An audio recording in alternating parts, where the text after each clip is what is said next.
welcome this afternoon to a session on Bhagavad Gita and whether it's relevant today. On behalf of Singapore Gujarati Society and all the societies that are supporting this event this afternoon, a very warm welcome. At this stage, I want to introduce to you the two authors for the book that we are going to be discussing today, Rahul Singh and Galina Kogut. A little bit of background on each one of them. Galina is a researcher with National Institute of Education, and she has a PhD from NTU Singapore. She focuses on pedagogy with specific emphasis on language acquisition and teacher professional development. Born in Ukraine, Galina has widely researched and taught Western psychology and Eastern philosophy. She has translated various Indian scriptures into Eastern European languages and authored digital storytelling for educative purposes and An Atheist Gets the Gita. She is the president of the Ukrainian Club in Singapore and was the founder of the Ukrainian Language School in Singapore. Rahul Singh, on the other hand, he hails from Ayodhya. Rahul received a full scholarship to study Bachelor's of English Honours at Nanyang Technological University in Singapore, and he has an MBA from IIM Bangalore. Rahul is the youngest ever president for IIMB Alumni Association, and he serves as the principal of Corporate Advisory Group at IIM Udaipur. He regularly speaks at corporates and universities on topics that concern millennials, such as careers in the 21st century, conscious capitalism, and cross-cultural understanding. He has authored An Atheist Gets the Gita, Engineering to Ikigai, and You Know the Glory, Not the Story. The moderator for today's afternoon session is Ashutosh Nair. Ashutosh is a Singapore resident since 1991. He is a lifelong student of the Gita, having been initiated into the scriptures by his parents under the grace of Swami Chimnayanand at the age of 5. He fulfills his dharmic duties by cultivating spiritual values in children through weekly spiritual classes under the auspices of the Singapore Malayali Hindu Samajam. To meet Arctic needs, he serves as the managing partner of a Singapore-based firm offering marketing consulting solutions for B2B technology and telecom companies. So the way we're going to do today's session is this. We will have each one of the author individually or collectively present whatever they have to say with reference to the book and a short presentation on their side, after which Ashutosh will moderate the session and he will take questions from all of us who are listening in. The suggestion is for us to put the questions in the chat group, and also at the right time, maybe if you can raise your hands and we will unmute you. We will select the questions from the chat group as well as those who will see raising their hands. And when we ask to unmute you, just unmute yourself. You can put your video screen on so that we can see you. The audience can see you, and as well as the panel can see you, and then you can ask your question. This is a very informal session, so feel at ease. Let's learn from one another. Another note I want to mention, actually two notes I want to mention at this point is A, 20% of the royalty earned from the sale of this book, if at all any one of you buys the book, An Atheist Gets the Gita, is going to be dispensed towards charity. The other note I want to make is this. We know that the going-ons of the world right now with reference to Russia and Ukraine are the topmost in our minds and hurt our hearts deeply. Without being political, especially because we have the Ukrainian on board today, I wanted to know that we are all in solidarity, standing with Ukraine, leaving politics aside. We are against destruction. We are against the taking of human lives or anyone being injured and any family being displaced. So we all pray today that this madness ends very, very soon and almost immediately. With that, can I have the panel on video and we can start to this afternoon session. Thank you, everyone.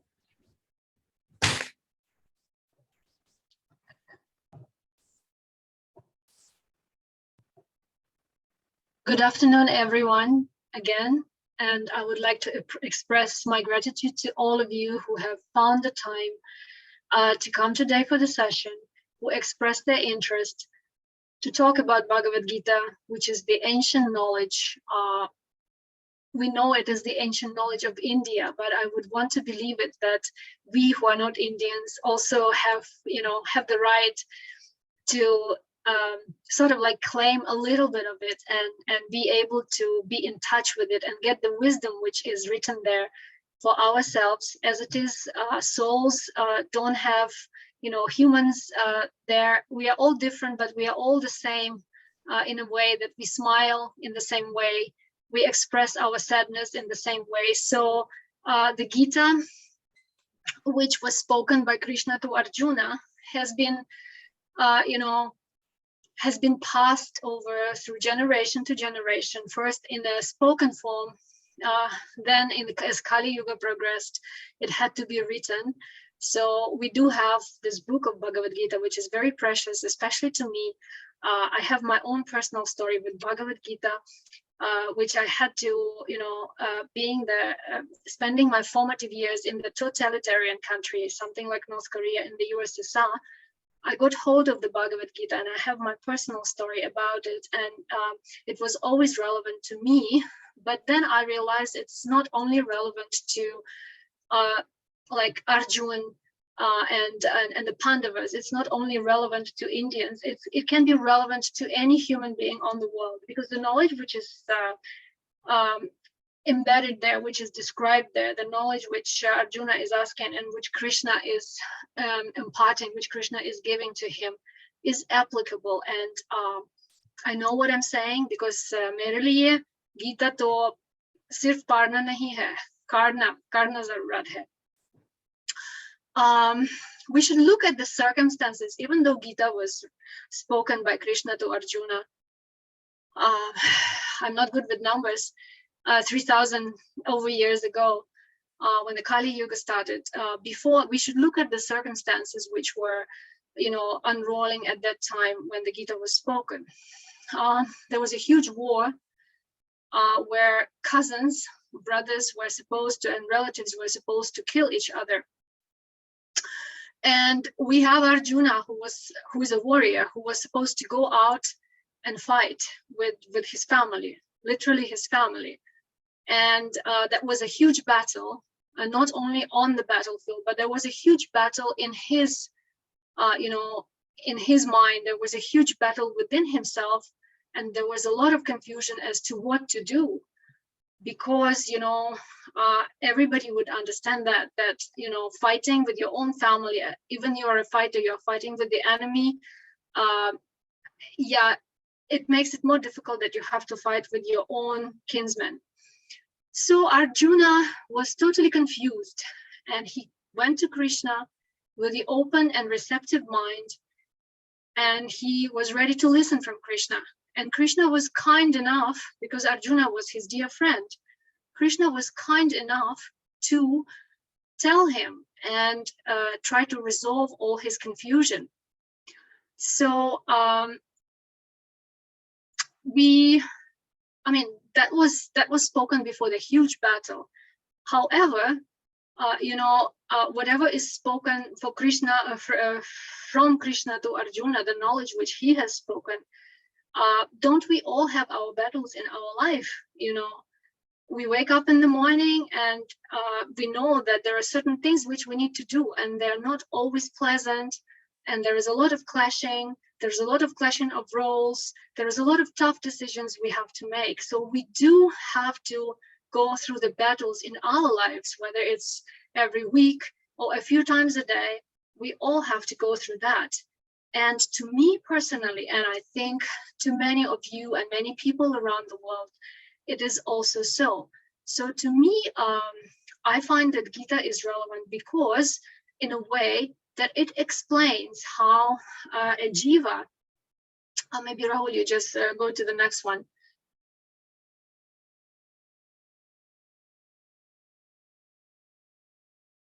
Yeah, how a jiva living in this material world it's basically an instruction manual to how a jiva living in the material world has to interact within certain, realities. It has to interact within the material nature or prakriti. It has to interact within the time, kala, and also any activities, any actions which the jiva is doing or performing. There are certain laws. It's like the legislation, everything you do, you have to bear the consequences of that. And what are the relationships of jiva with the Ishvara or the Bhagavan? So some of these, concepts, some of these realities, a jiva can control to a certain extent. Like, for example, how to live with the prakriti within the 5 elements. We, as much as the material world is comprised of the 5 elements, our bodies are also comprised of the 5 elements, So in Gita, we have the parts which describe what a person should eat, how a person should behave to keep in a healthy condition. So there is the whole science to it, which is Ayurveda, which tells the person what are the things which give you health, what are the things which destroy these 5 elements within your body and ultimately your body. It also, there is, a jiva, by decisions the jiva is making, a jiva can take decisions as to how to interact with prakriti in a peaceful and harmonious way, so that while jiva is remaining in this material world, the body doesn't cause too much trouble. Also, another reality which a jiva can, influence to a certain extent is karma, or the laws of karma are very intricate. But to put it bluntly, and very simply, do good and you will get good. If you do bad, then you will get bad karma. So it's a very, very crude and simple way to put it. So these basic rules the jiva should know, and if the jiva knows these rules, the jiva is able to move along the life with a clear conscience and with the ascending way rather than degrading way.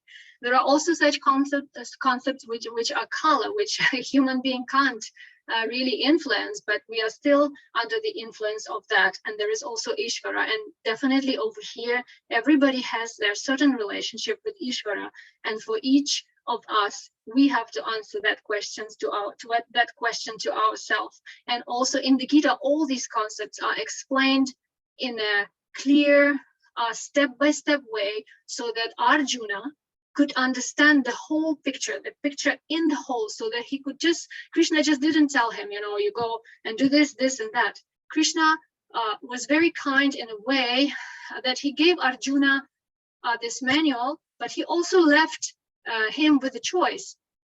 He left him with a choice of what to do. And even in Bhagavad Gita, we have different things, different paths for the jiva to interact. And then we have the presentation, like if you do this, you will reach this objective. If you do this, if you follow this method, it's like in research, you will reach this objective. If you follow this method, you will do this objective. Yeah, so this is all written in Bhagavad Gita. So maybe Rahul, you can go to the next one. So definitely all this is spoken by Krishna to Arjuna, and then which we can also benefit on and tap on the knowledge which is written in the books. We have this knowledge in the form of a book now, because for me, like, you have to memorize so many things, right? Our memories are not so good, so we have to have it as a book. So obviously, jiva is our natural propensity, our natural state is to be happy. I've never met a person who would just say, okay, unless somebody is depressed, in a normal state of mind, I'll never met a person who would say, I don't want to be happy. It's crazy. Why do you need happiness and all that? We've never met anyone like that. I've never, at least me personally, never met. So what is happiness? There is a very interesting and clear, if you read Gita attentively, you could see that happiness, in all the explanation Krishna gives to Arjuna, happiness is attainment minus desire. What does it mean? We always want something. it's a nature of the soul. It's a nature of a jiva. It's a nature of a human. Us being in these bodies, it's a nature to want something. We can't change that. We always want to want something. We want to have something. We want to feel something. There is always that desire, and there is always a way through which we try to attain those desires. There is attainment. For example, if we have what does it mean? Like if we set our desire, for example, like if I'm there going to take an exam, for example, if let's say if I set my goal, let's say at B, and I got B, I'm happy. Yeah. If I set my mind on on B, but then I got C, then I get very unhappy. And then, for example, if my mind was set at B and then I got A, then I'm like extra happy, overly happy. And this happened to all of us at least once or twice in our lives. So this is a simple example which would explain this equation.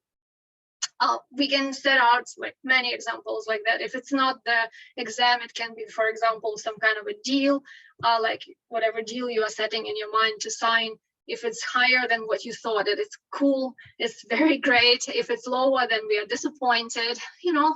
All our mindset, everything rotates around this desire and attainment. So, and our happiness, if we have it that way, our happiness, there is certain things which our happiness depends on. So, this equation can very easily grow into the equation where, let's say, if somebody sets their desire very high, but the means for attainment, let's say, either they're not working or they're not there sufficiently, but the desire is still there to do everything by hook or by crook.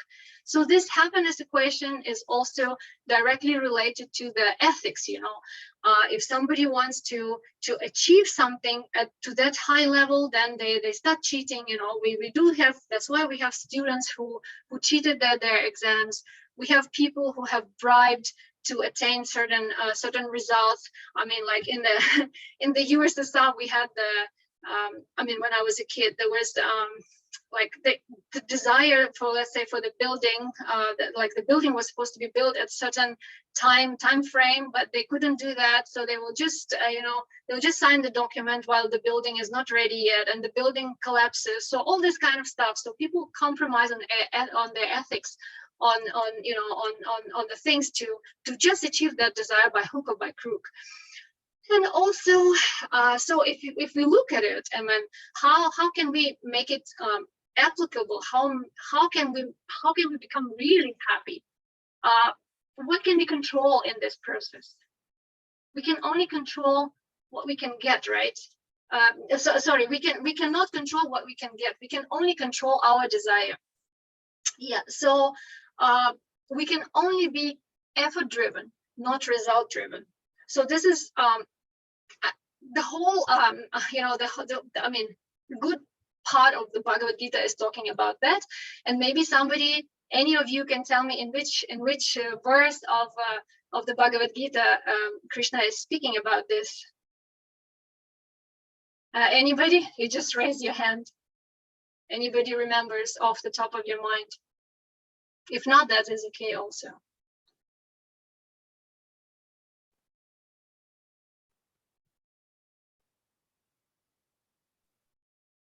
I don't see.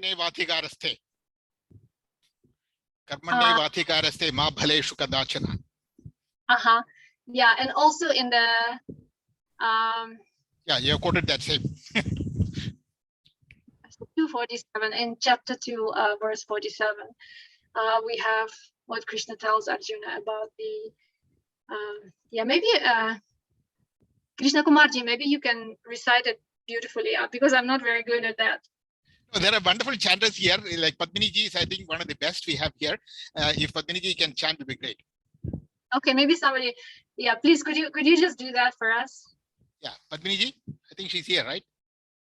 Could you just, why don't you do it yourself? You yourself can chant, right? So why don't you do it yourself? I can chant, of course. Karmannevadhikaraste ma phaleshu kadachana ma karma phala hetubhur ma te sangostva karmani Mhm. Thank But you so much.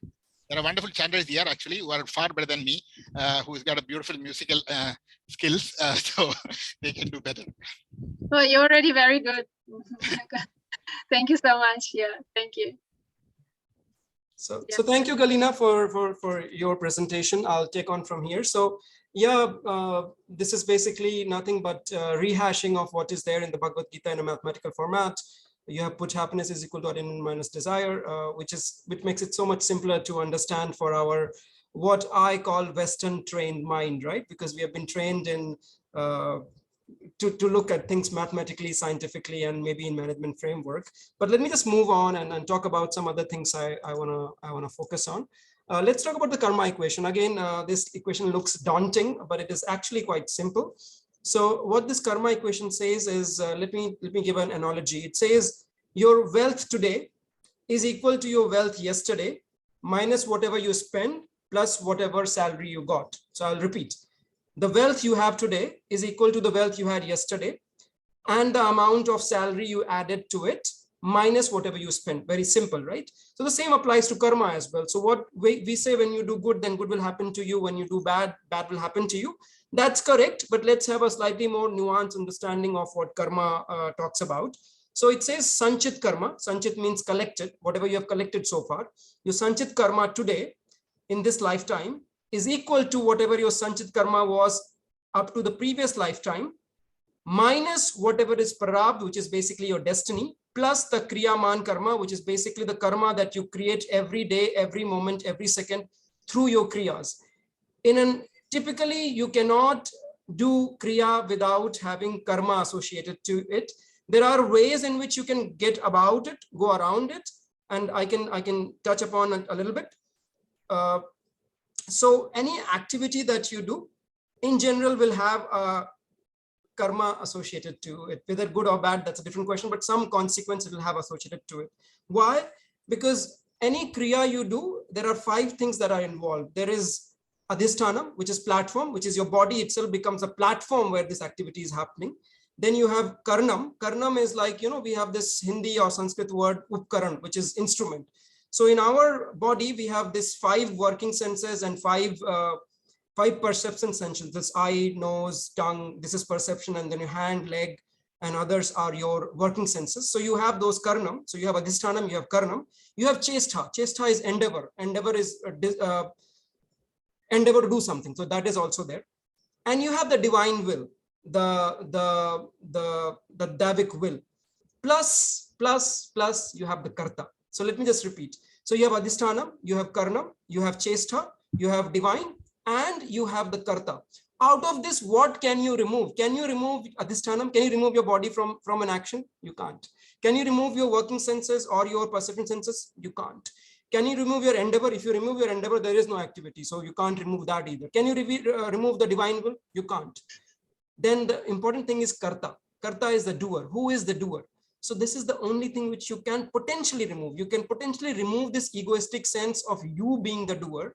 And when you remove that sense, then the activities that you do not have a consequence. Very easy to say, very difficult to follow. It's very easy to say, okay, I'm removing myself from the consequences of what I'm doing. I do not consider myself to be the doer, and I'm just a nimit mat, or I'm just an instrument. Easy to say, easy to understand intellectually, very difficult to follow in practice. So let me come back to the equation. So what it says is that your total karma today is equal to total karma yesterday minus the destiny plus whatever else you have added in this lifetime. Why is it important? A lot of us in this session today are business people. So in our business, oftentimes what happens is we focus on Q1 से Q2 तक, from this quarter to that quarter. That's our time horizon, right? Because we have a very myopic view of what is profit meaning to me, what is loss meaning to me, and let me see how I can sail through this quarter. We forget there is a prarabdha as well, there is a destiny as well, there is a long-term view of things as well. Just like when we are doing our activities, some things are instant karma and some things will come over lifetime as destiny. So even when we are pursuing our business, we need to always have that long-term perspective in mind that, hey, I should not be pursuing this just because I want short benefits, because sooner or later karma will catch up with you. Individual karma catches up with you, but also corporates also have karma. Corporates also have a purpose behind why they exist. And if you're not true to that purpose, then sooner or later your prarabdha will catch up to you. It could be good, it could be bad. So if your corporate, whatever corporation or whatever business you are doing, if it has some meaningful thing that it does for society, then yes, sooner or later you will get the outcome of it.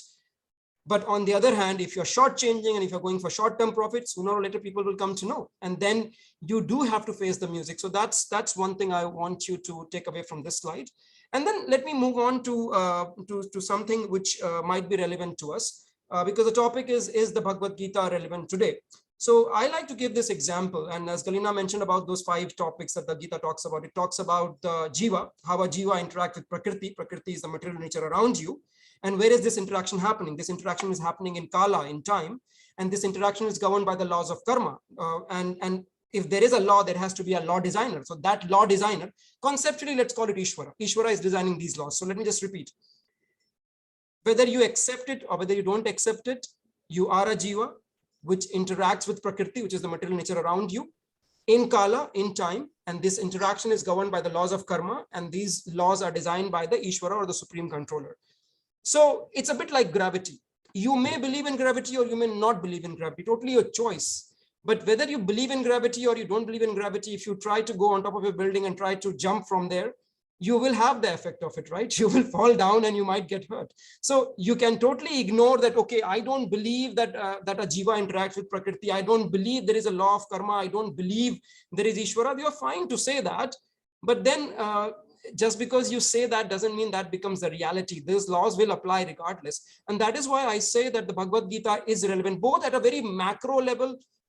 We are right now in that philosophical discussion, but even at a micro level, when you are going to office, when you are doing your business, when you are as a student, in all those circumstances, the Bhagavad Gita is very, very, very relevant.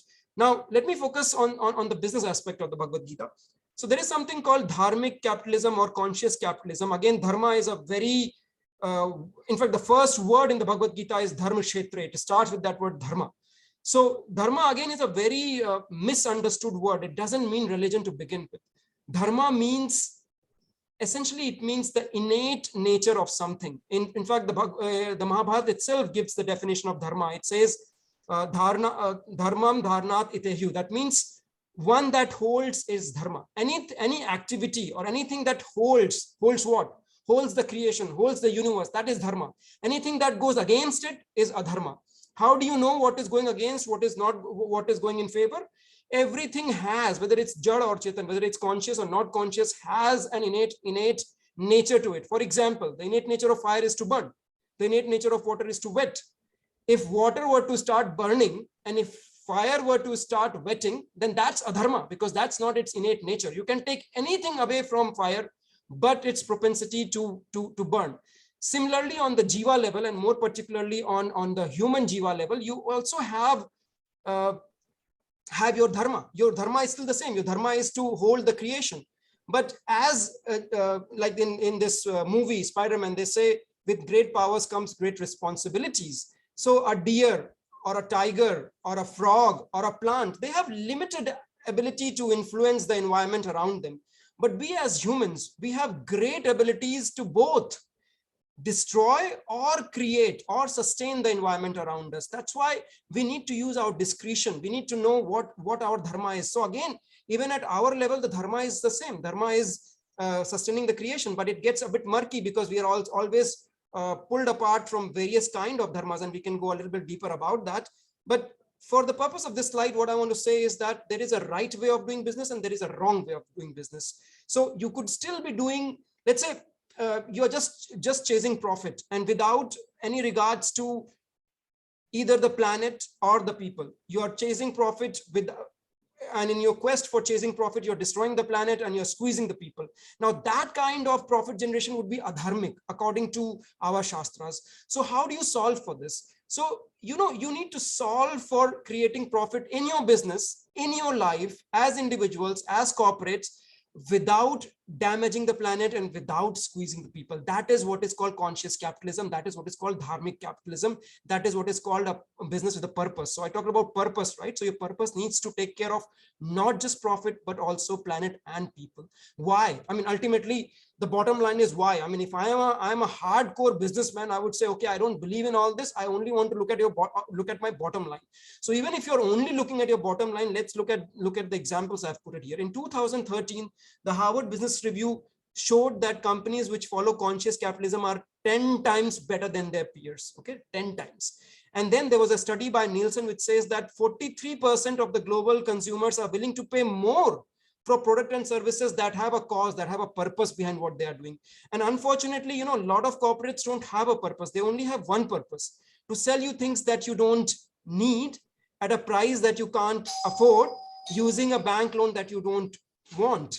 So is that the purpose of your business? You need to think about it. If that's the purpose of your business, then it is not according to the dharmic way of doing business. And where are we getting all these principles of what is dharmic and what is not dharmic? From the Gita, from the Upanishads, from the Vedas. Okay, carrying on. Conscious brands who knew what they were doing, brands which had a purpose. Over the last 10 years, they had more than 10 times the return as compared to S&P 500, which is the top 500 companies in the world, which had 122% return, which means they were slightly better than doubling your money in 10 years. Whereas company in this book, which was a best-selling book, Good to Great, those had only tripled your wealth.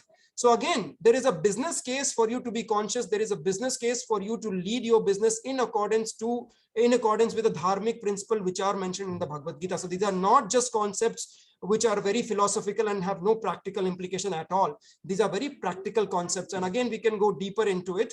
But I want to leave you with this thought that, when we talk about in India, we particularly are very apologetic about making money. And I would say that making money in itself is not bad. It is a bit like knife. If a knife it depends on who is using. If it's in the hand of a thief, he's going to kill. But if it's in the hand of a surgeon, he's going to save, or she is going to save.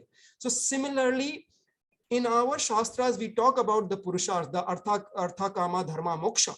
One of the Purusharth is actually Artha. You cannot take Artha away.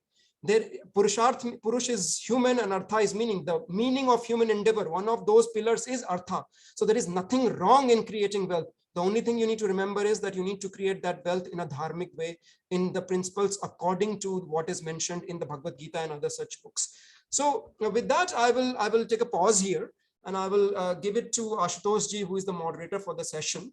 If you have any questions based on what we have discussed so far, you can put it in the chat. Ashutosh ji will come to you. You can voice your question and we will take those questions. But for now, I will pass it back to Ashutosh ji and I'll stop this presentation. All right.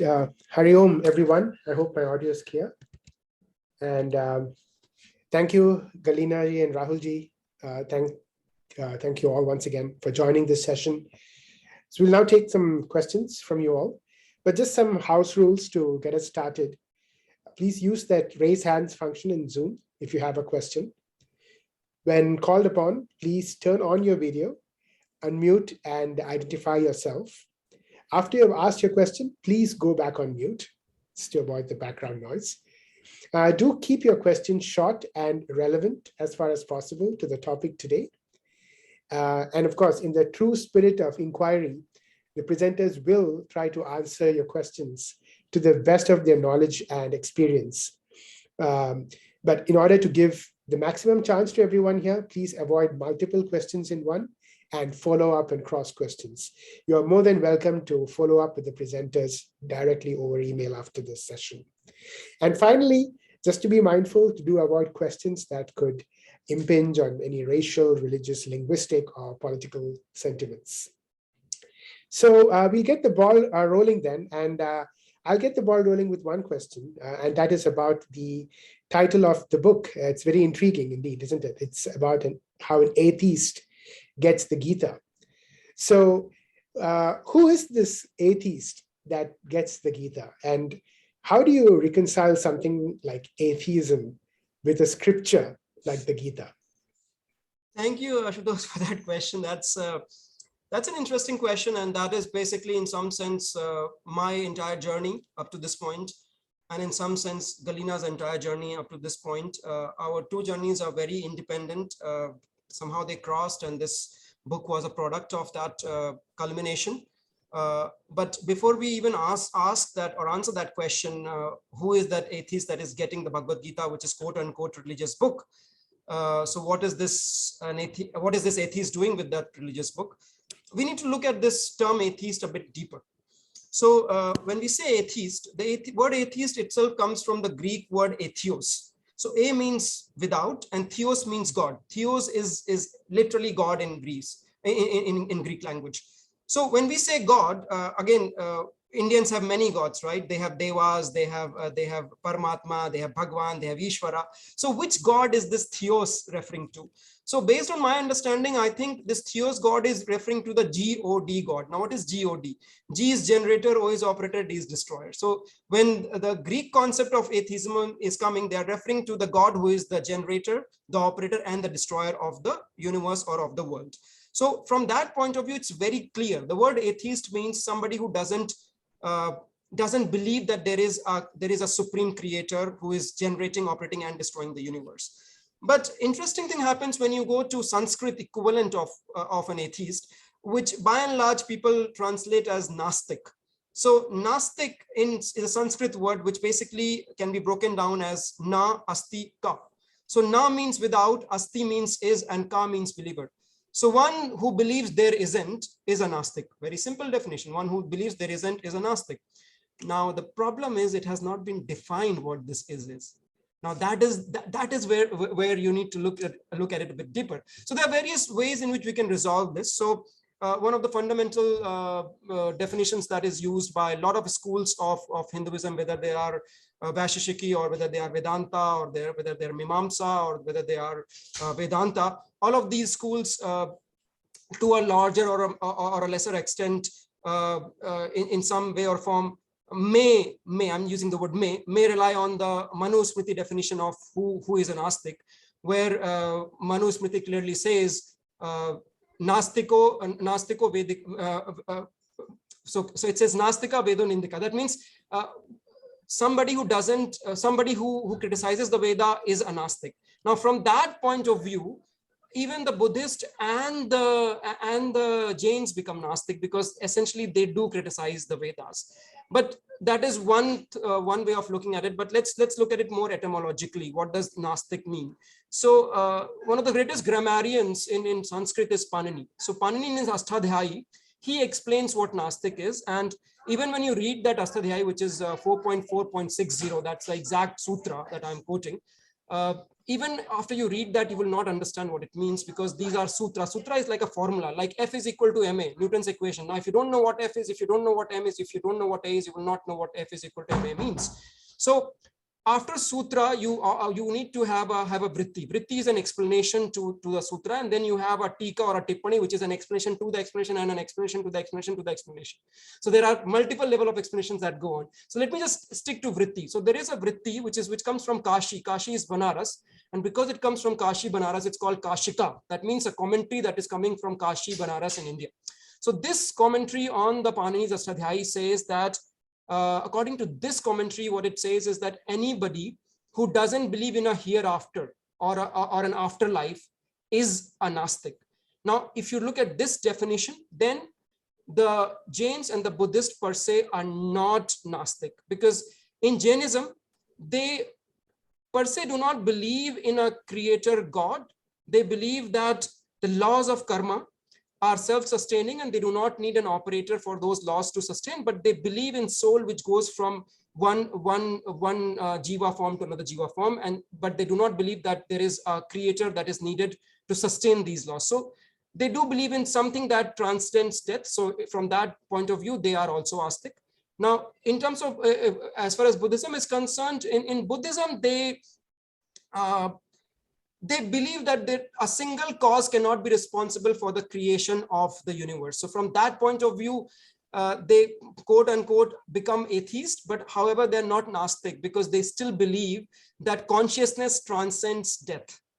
So we are getting a bit technical about what an atheist, what a Gnostic means, but I'm just trying to say here is that this word Gnostic or this word atheist itself is very potent. You know, there are a lot of people who have done a lot of research on this. As far as I am concerned, I would not say that Buddhist and Jains you can call them atheist because they do not believe in that theos God per se, but you can't call them Gnostic. Now, coming directly to your question, who is this Gnostic who is getting this Bhagavad Gita? By and large, this Gnostic who is getting this Bhagavad Gita is a modern Western educated person who could be living anywhere in the world, could be living in Singapore, could be living in India, could be living in Japan, could be living in Europe, could be living in America. By and large, our modern education system is very Eurocentric, in which you learn about mathematics, in which you learn about science, and you have a very mathematical, logical way of looking at things. You set up some management frameworks within which you argue things. And sometimes when you are looking at things in this fashion, you may, and that is also an error, because in my book, I also talk about the Shad Pramad, the 6 ways of proving something. But that aside, what I'm saying is that very often when you are Western educated, you may live in this fallacy that there is nothing of essence, nothing of value in this book, in the scriptures, particularly the Bhagavad Gita. And from that point of view, you become what I would say is a non-believer who doesn't believe in something that goes beyond the material world, so as to say. So my own journey was a bit like that. When I was studying in India in schools, I was totally convinced that I am a bunch of chemicals embagged in this membrane called skin, and some chemical reactions are happening in my brain, which give me this idea of consciousness. And when I die, that ends. That was my understanding. That is how I was taught. Incidentally, for me, I chanced upon the Bhagavad Gita through an economic inquiry, where the question which I was trying to look and answer for was, can we do business in an ethical way? Can we do business can we create profit without destroying the planet and without squeezing the people?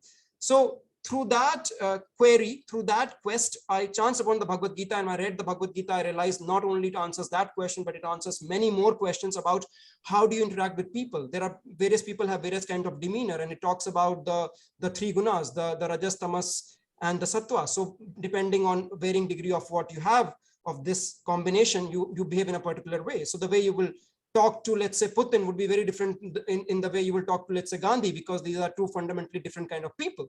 So it also helped me with that. So that was my understanding of who an atheist is, what kind of person is reading this book in particular, or what kind of who is the protagonist of this book.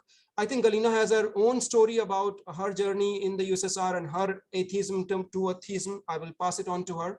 And then I think Catherine has a question. So we'll go to her question after Galina has finished her discussion about atheism and her journey. Yeah, thank you, Rahul. Just to get another dimension to this atheism thing, which, as you have understood, and from what Rahul has just explained, it's not a one asset. It's not a linear kind of a concept. It's multiple assets to it, because there are different ways, of how different prisms of how the world is seen and what is atheism. So I will probably just add, we didn't really, as you come and internalize things, I realized that this atheist in the title of the book, it's not only for somebody who is an atheist as a freedom of choice. We are used to talking about concepts, and we are used to talking about things on the assumption that you are free to choose. I just want you to remember that. So in any kind of like normal country, which we are used to, like India, which is a democracy, like a democratic country, where a human being is allowed to choose. So somebody has a right to choose whether to be an atheist or to be agnostic or to be a believer, or whichever confession they want to go to and how they worship. My formative years were spent in the country, which was USSR, where the basic right to choose was not there. So this is how it was. So I did not have a choice. I was an atheist by default. because that was the official dictatorship religion, which was imposed officially on everyone. No matter what you want, no matter what kind of perspectives you have, what kind of beliefs you have, you are an atheist by default. And if by any chance somebody gets to know that you believe in God or you read the religious book, you go to prison. And that's not a joke. I've lived through that. I know what I'm talking about. My first Bhagavad Gita was a smuggled Gita who I was afraid to show to anyone. I was reading it as a photocopy of a photocopy of a photocopy of a smuggled Gita by Bhaktivedanta Prabhupada, who came to Moscow, and then the Gita was distributed to those who wanted to know. So the basic right of choice was not there. So, and I realized that in this kind of like it's a sort of like a pun, because you can be an atheist by choice, but there is also we still have the dictatorship regimes, for example South Korea, where people don't have a choice. You mean North Korea? Sorry, North Korea. That's right. Yeah, sorry for my. Yeah. So and I guess this is sort of like a two dimensions to this atheist thing. You know, you can be an atheist or you can be whatever if you have a choice. Yeah. And a beautiful thing is that in Bhagavad Gita, Krishna explains things in such a way that he leaves this choice to people. However, the humans can go so far that they want to deprive our other humans from this choice. So atheist in that way, you know, like is a very, yes, I just wanted to add this one more dimension to the whole, you know, concept of atheism, how complex it is. All right. Okay, I think that went quite in depth into that idea of atheism. I will ask Catherine, who's with us, to unmute herself and ask her question, please. Thank you. Namaste. I've never read the Bhagavad Gita before. It's my first time trying to learn something new. So with regards to just now, you were saying about the Sanchit karma, some karma, I screenshot it on my phone. So just a question is that, so the people who are born in this lifetime, who are poor or who are disabled, is it that they were like, did something bad in their past lifetime, that's why they are facing it now? And if it's so, is it wrong for us to help them in any way? Are we interfering in their karma in this lifetime? Yeah. So Catherine, that's a very good question. And a lot of people, not just who are beginning to read the Bhagavad Gita and may not have been brought up in the Indian tradition, but also a lot of Indians have this misconception. So see, let me begin with explaining what that equation actually means. So in the Bhagavad Gita, you will go nowhere if you don't accept the concept of soul. So it's a fundamental axiom, and there is, I would not even call it axiom. I can show you and prove you in ways that soul exists, but let's just assume for now soul exists, and soul goes from one body to the next body. The next body could be a human body, or could be a body of a tiger, or could be a body of a bear, or could be a body of a plant. Let's just assume that. According to our scriptures, there are actually 8.6 million kinds of bodies that you can get into. So this soul going from one body to next body, it's a fundamental assumption. Now, what determines which body you get? So let's just begin from the very beginning. The soul must have come from somewhere, right? It just doesn't land up into this material world. So it comes from a spiritual world. That's what the Gita says. So when the soul comes from the spiritual world, at that time, it's Sanchit karma. Its total karma is zero. It's actually zero because you have not yet come into the material world. When can you get out of the system? You can get out of the system when your karma is back to zero. But the problem is that any activity you do, you will have karma. So it's the rule of the game is very simple. Getting out of the system is called moksha. So you can get, or nirvana, if you're more familiar with that word. So anything you do will create karma. So now coming back to your initial question, some people who are disabled, some people who are unfortunate, some people who are poor. Why are they poor in this life? So, you know, the analogy I would like to give you is, let's say there is a bottle, you can say there is a jar, okay, and on the bottom of the jar there is a tap, and you are putting something on you're putting oil on top of the jar, and then you open the tap on the bottom and water comes out, and you're like wondering, I'm putting oil on top, why is the water coming out from the bottom? That's because this jar, what you're putting on top is what you're putting right now. That is what I was calling kriyaman karma. That is a bit like salary. That is what you're putting now. What you're taking out is what you have accumulated over many lifetimes. So it's like wealth you have accumulated is not just a function of whatever salary you earned yesterday. It's something which has been carried on for a long time. So as I said, some of the karma is due immediately, some of the karma is due as destiny. So if somebody is born blind, then yes, it is their parat, it is their destiny that they are born that way. However, when you go and help them, you are not interfering in their karma. You are only responsible for your karma. You are by helping them, you are actually getting good karma. So let not that person's state, whatever that is a result of their karma. You trying to help or showing sympathy or empathy to them is your karma, and actually you only have control on your karma. So by all means, go and help those people who need that help. And just because somebody is very rich, very well off in this lifetime, doesn't mean they are the most righteous person in this lifetime. We have so many examples of that, right? We have like so many world leaders who have all the wealth in the world, who have all the power in the world, but they are not doing the right thing. So you're wondering, okay, how come this guy is so bad and he's not getting any consequence? How do you know? I mean, the consequence will be coming 50 lifetimes later. So you don't know when that consequence is coming to you. And also, some of us like to believe it's like law of physics. Every action has an equal and opposite reaction. No, it doesn't say it has equal and opposite reaction. There is some reaction, but we don't know what that reaction is. In fact, the Bhagavad Gita itself says that the laws of karma are very intricate. What you need to know, though, on a macro level is that any activity that you do has a consequence. And the only and this is how samsara is basically the cycle of life and death. It continues. So in that same context, Catherine, you must have heard that when you do good karma, then you get good. When you do bad karma, then you get bad, which is correct. But the thing here is that whether you do good karma or you do bad karma, you have to come back to take another life form, probably to come back in another life form to taste the fruit of that karma. So this goes on indefinitely unless you do your karma or you do your kriya, not karma, kriya. You do your activities in such a way that you do not have any selfish desire attached to it. So you do your activity as a duty.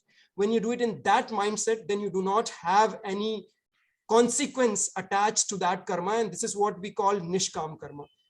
I am not sure if I answered your question, but let me know if you need another explanation. Okay. All right. I think we'll move on to the next question. Indeed, the river or the depth of karma runs deep, as the Bhagavad Gita itself says, Gehenat karma nagatihi. I will now take a question. We'll take a question from Manish ji. Manish, if you could please unmute yourself and if possible, turn on your video so we can see you. The authors will appreciate that very much. Thank you. Yeah, hi, thanks for an excellent presentation. My question is, your approach to Gita atheism is quite central to your approach to Gita. And you have explained that a bit, especially Galina, who has the Soviet background and so on and so forth. However, here is the thing. The Gita is a message delivered in the battlefield by the God incarnate himself. Now, to separate the message from its origin by interposing atheism, would you like to explain it from that angle? Yeah, sure. So maybe I'll take a first stab at that, then I'll pass it to Galina. So what I'm trying to say here is there are multiple, as I said, there is multiple reasons why what atheist means here. And one of the things you can take away safely is that even if you don't believe in God, even if you take the divinity out of the Bhagavad Gita, and then you ask this question, this is a book which has 700 verses, 1400 lines. If I take away the divinity, if I take away the religious aspect out of it, does it have anything of value to offer? And the answer turns out to be that there is a lot. And in this book, what we have attempted to do is, this is written for what we would say curious mind. And to that extent, we have said, okay, let's say you don't believe in any of this. You come with a totally clean slate, which means that obviously the assumption here is that you are educated in the modern school system, which talks about maths, science, management principles. So from those principles can we then build on to the concepts that are in the Bhagavad Gita. So that is the approach we have taken. Certainly, there are other approaches to the Bhagavad Gita. You can have the Bhakti Yoga approach, which is basically where the belief in the God, and particularly believe in a form God, and more particularly believe in Krishna itself as the supreme God, becomes central to this, becomes pivotal to this. On our own panel, we have Ashutosh, who has a Vedantic view on this, which is where Krishna being the supreme God is not central, but then again, the message comes across. So you have multiple approaches. You can have the Gyan Yoga approach, you can have the Bhakti Yoga approach, you can have the Dhyan Yoga approach, or you can have the Karma Yoga approach. And the Bhagavad Gita is so beautiful, it talks about all that. In fact, let me just compare and contrast. My favorite line from the Bhagavad Gita is 18.63, where Krishna says that now that I have given you this confidential knowledge, do what you please. Now, to me, that appeals because I'm a Gyan Yogi.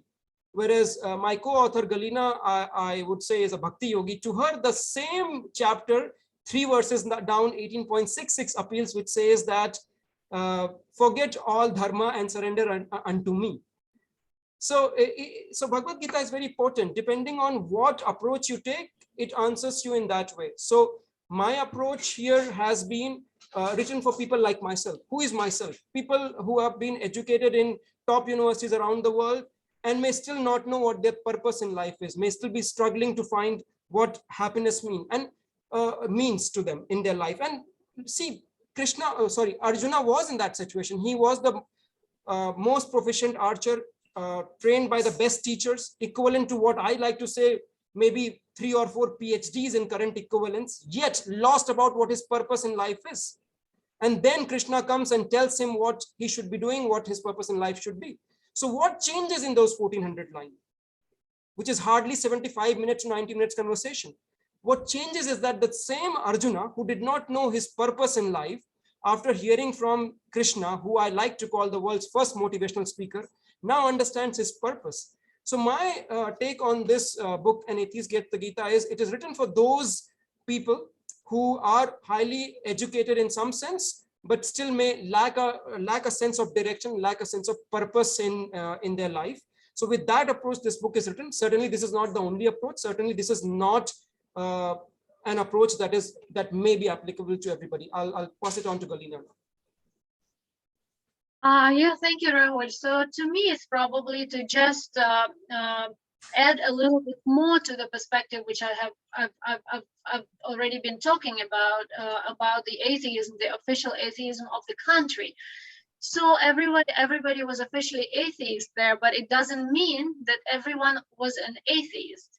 Like, for example, my parents, my grandparents, grand-grandparents, they were firm believers. So the country is historically the official, before the invasion, I mean, it's complicated. I don't want to go into that. Before the USSR came, and there was the overturn of power in Russia before the Russian invasion. It's a Christian, traditionally Christian country. So Orthodox Ukrainian church, and all my ancestors were believers. But for some reason, I had to be born in the country where I couldn't exercise that. So, and Gita is a book, you know, we don't know who has what kind of mind. We can have people who go and do all the rituals, but still they don't have faith whatsoever. You know, there are different kind of, it's our inner self, it's our inner internalization, and it's our, these things are, we can only understand when we are honest to ourselves, right, with ourselves. So to me, my family has always been believers, and I was, as a child, I was looking for this question, like, who am I? Why am I here? What is there beyond the sky and the stars? So, and why the world is the way it is? Why do I have relationships with my particular parents, not anyone else? So, and who created the world. So all these questions were coming into my mind, but because nobody could answer them, simply because, first of all, it's complicated questions. Even those people who are religious, they are not always able to answer these questions. And secondly, because all sort of knowledge of this kind was simply forbidden. And you are supposed to believe that life comes from matter and goes into matter. So if Bhaktivedanta Swami didn't bring that book to the USSR without thinking who is an atheist and who is not, then I would not have gotten it. And I don't know how my life would have gone. I had all kinds of problems which a normal human being goes through: teenage problems, school problems, problems with parents, problems with friends.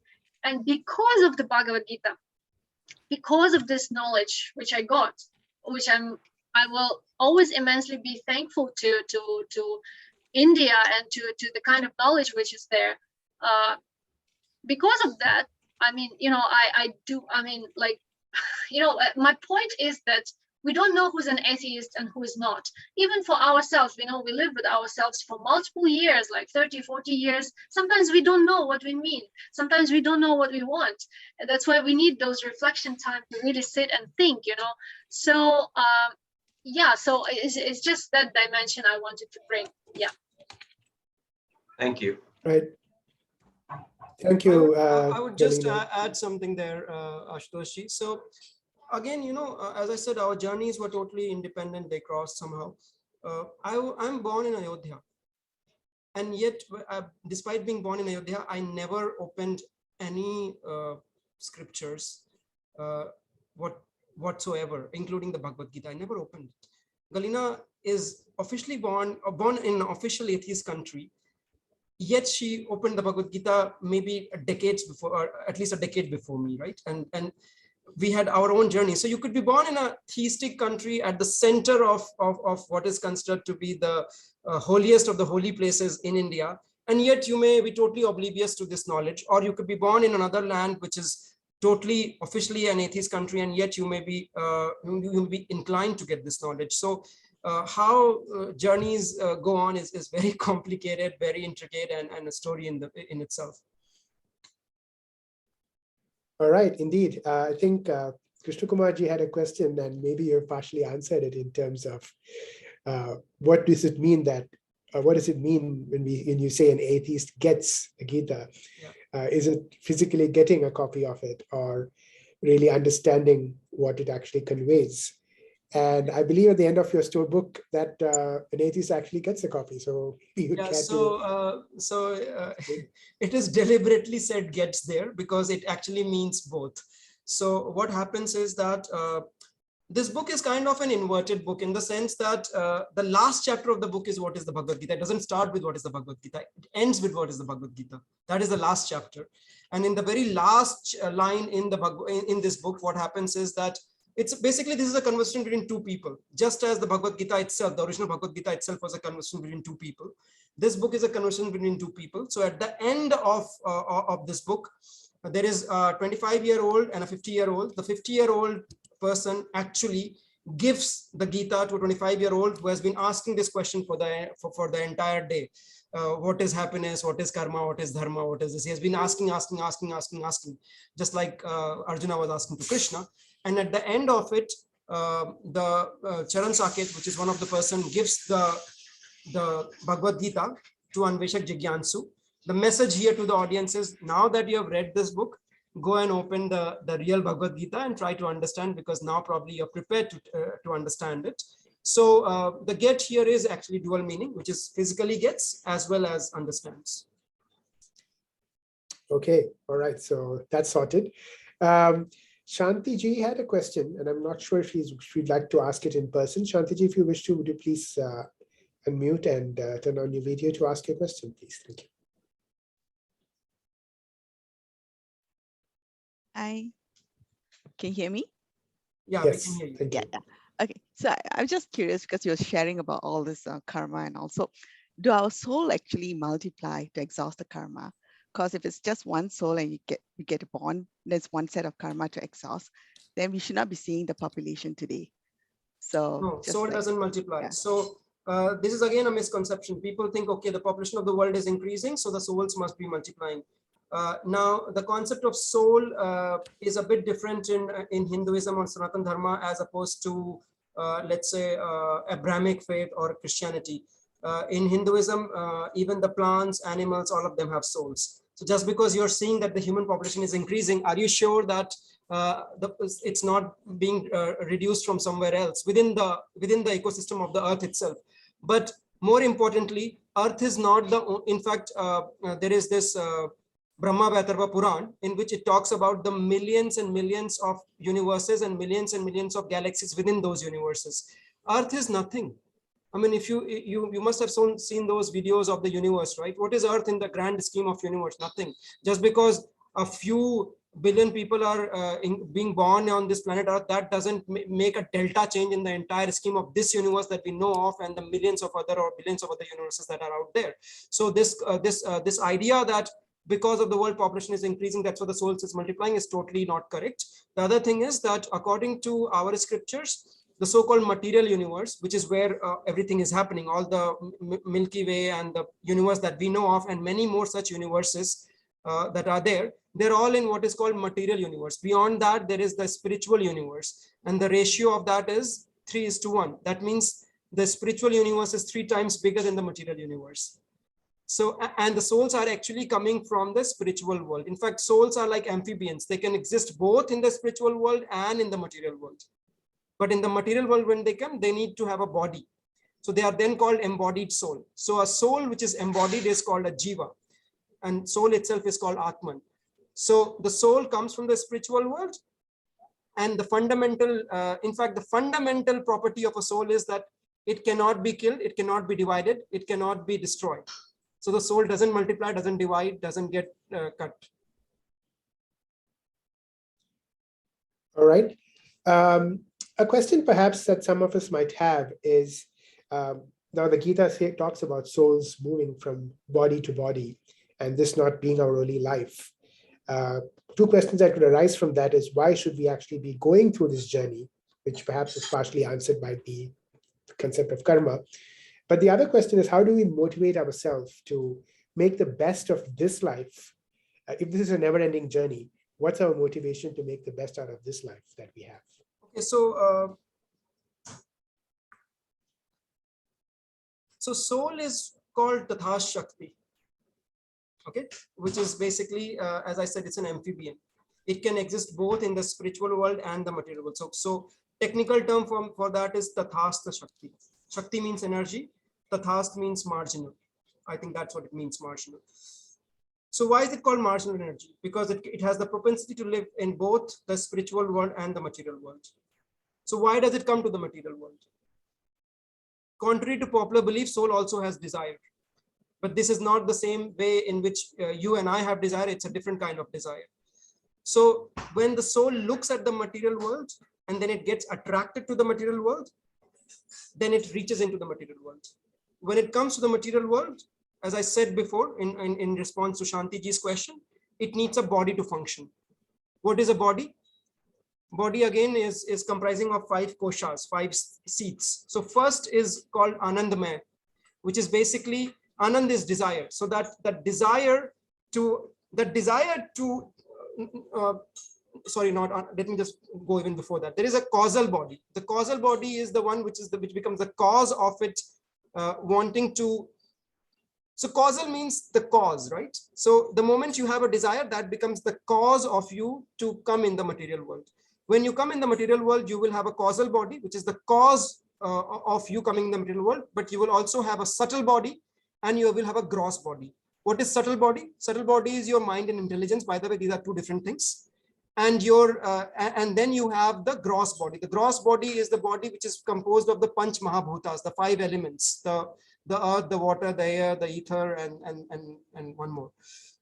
So that's what is happening fundamentally. Now let's look at it a little bit deeper. So I said there are 3 kind of bodies, but they are divided into 5 sheets. So you have Anandmaya, you have, let me start from the other way. The outer layer sheet is called Anamaya, which is which is the sheath which is nourished by food. Anna means food. Then you have Pranmaya, then you have Manomaya, then you have Vigyanmaya, and then you have Anandmaya. Okay, why am I telling all this? What I'm trying to say is that the soul itself goes from one body to another, and what determines this is its karma. So karma is kind of the fuel that powers the car, and this car keeps going from one body to another body. It's the soul is like a passenger in the body, in various bodies. So in the starting, the karma score of the soul is 0. The rule of the game is very simple. The moment your karma score is back to 0, you can go get out of the system and achieve moksha. Just because the rule is easy, rule is also easy in chess. You know, the horse goes 2.5 and the soldier goes 1. The queen can go in any direction. The rule is easy. Playing is very difficult. So same happens with the law of karma.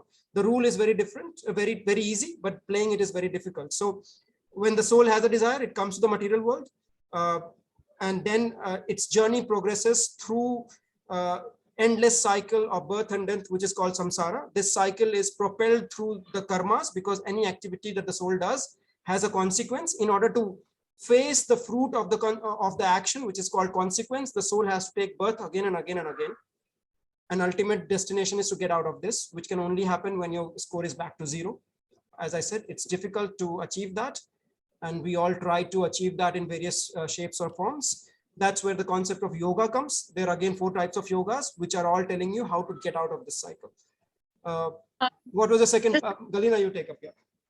Maybe I just wanted to add, when we are talking about this, you know, the how the soul gets embodied in the material world for the subtle body, apart from the causal body. Cause is the very cause why it is there, to be able to see what is there in the material world and enjoy the material world.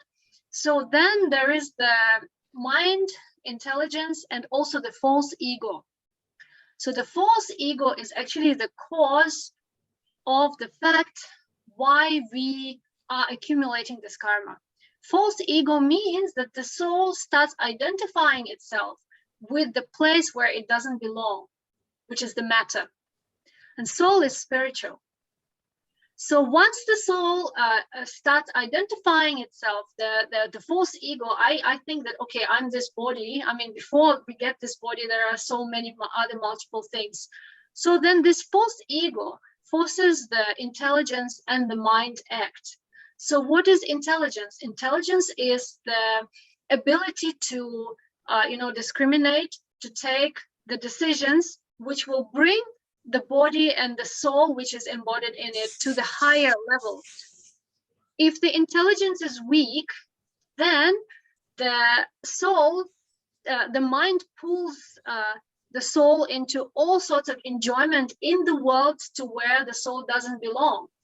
And that's where all the desires, the vices come from. When the intelligence is weak, intelligence is buddhi, right? Mind is manas. So when buddhi is weaker than manas, then manas, driven by the senses and unlimited desires, brings the soul and this whole very complicated structure, which is a human being. I mean, not just the human being, it's mostly for the human beings, because the human being has the right to decide and take decisions into what kind of action to take, what kind of decision. Animals don't have that. They are just embodied souls which are already acting on the assumption that they had some previous desires. So they just get their body and act on instincts. So we have loving dogs who act on the instincts of love. We have loving cats. And I mean, we have to protect them as humans. So this whole construction, which is the embodied, in the human body, the soul can understand what is going on, can take decisions, and can take the decisions which can either bring up or bring down. So and that's how the karma doesn't come from nowhere. Karma comes from this false ego, buddhi, and manas, which are bringing the human being into to take actions which it has to take. So that's why we have all these concepts like dharma, We have the concepts like values and all. So there is always a way, and there is always a choice for the human being, in the body of the human being, for the soul to choose where to go, either to go down or to go up. And that's what Krishna explains. If you take this path, you'll be there. If you take that path, you'll be there. So to me personally, like Rahul said, the verse 1866 appeals the most, because it's just all so complicated that, okay, fine, I surrender to you. Yeah, but other people take different paths. Yeah. Galina, could you also take Catherine's questions about alcoholism? How about alcoholism? Is it a karma? What does it means? Can they not recuperate? So I think you need to mention about the Rajas, Tamas, Sattva, and what is the consequence of each of the activity. Yeah. So yeah, another important construct, another important concept, which is also acting in the material world, apart from kala, the time, and the 5 elements, is the 5 gunas of the material nature, which are goodness, rajas, and tamas. Goodness, sattva, goodness, rajas, or passion, like the very passionate feelings, and the tamas, which is sort of like what do you call it? Negligence, destruction, lack of knowledge, and all that. So we are, as an embodied soul, the soul is in these bodies. We always act because the gunas make us act in a certain way, because this is directly related to our manas and our buddhi. So whatever activities we are doing, whichever guna we are choosing, whether to act in the mode of goodness or passion, or what do you call it, tamas, or negligence, is up to us. And it's a very complicated, intricate system. So we are influenced by our previous activities. Our current actions are influenced by our previous activities. For somebody who has the tendency to act in the mode of, for example, sorry, I forgot. It's just I can't find a word in any. Let me explain. Okay, so it's like, there is this. Catherine, just try to imagine that within your body there are 2 dogs. One is a good dog, one is a bad dog. Okay, initially both of them are equally strong. The good dog is there and the bad dog is there. So the first time, let's say you smoke or you drink, and assume that first time you do that, that's just out of choice. You had a choice and you made that choice. The moment you make that choice, you fed the bad dog. Now the bad dog is slightly more powerful than the good dog. So when it barks, you can hear it louder than the good dog. Then the next time it will propel you. The voice inside you will propel you to go and smoke another time, or to drink another time. Gradually, you will reach a point where the good dog will be so feeble that you can't even hear what it's saying, and you can only hear the strong dog. And this strong dog in this case happens to be a bad dog. So although we have choice, we become victims of our own choices. At one point, the choices start controlling us, and I call this ABCD. What I say is that in life, it's very important to know who you are associating with. Association is very important. B is books. What kind of books you read? Because the association you make and the books you read will affect your choices in life. And whatever choices you make in your life, they will impact your destiny. So it's very important to first of all have the right associations, then to read the right kind of books so that your choices are right. Because if you make the right choices, then you will reach the right destination. Now, coming back to your question directly, alcoholism. See, Bhagavad Gita is not like a commandment. It doesn't tell you do this, do that, do that. It doesn't tell you that. It tells you if you do this, then this is the consequence. If you do that, then that is the consequence. So alcohol, according to us, is classified as tamasic, something that leads to destruction. So it doesn't say that don't drink. It says if you drink, then it will bring destruction. Now the choice is yours. There's so many smokers, not that they don't know that it will cause lung cancer. There is a very big warning written on those cigarette packets, but you still make that choice. And some smokers will come and tell me, I'm compelled to do it. When were you compelled? What was the first time when you smoked? Were you compelled? Now, of course, you have spoken so many times that your body has become addicted and you are compelled. But you always had a choice. It's like, going to the airport and saying, okay, I want to going to Singapore Changi Airport and then saying, I want to go to Tokyo and taking the flight for London. You had a choice. You had to go to east. You took the flight to the west. Midway, when the flight is over India, you can't say, now I don't want to go to Tokyo. You have to go all the way to London and then come back. So alcoholic, somebody who is alcoholic, it's not to say that they cannot redeem themselves. They have to then travel the journey all the way back. And for that, you need a very strong self-determination. How do you build that? Not easy. So yeah, I mean, not to say that it's not possible, but it's just to say that we always have to work on, building our intelligence over our mind.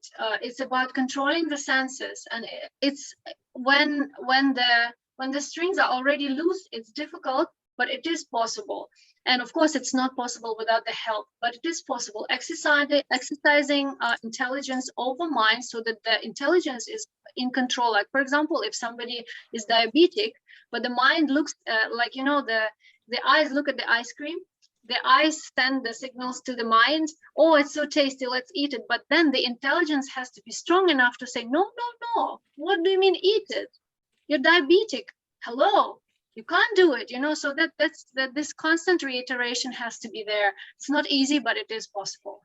So this picture that Galina is giving is from Katha Upanishad. So again, Catherine, for your benefit, Upanishads are the last part of the Vedas. Vedas are basically our volumes of knowledge. Veda itself means knowledge, literally. So Upanishads are these series of books which explain you what is the relationship between Atman and Brahman. For simplicity, it is the explanation of how the soul interacts with the super soul.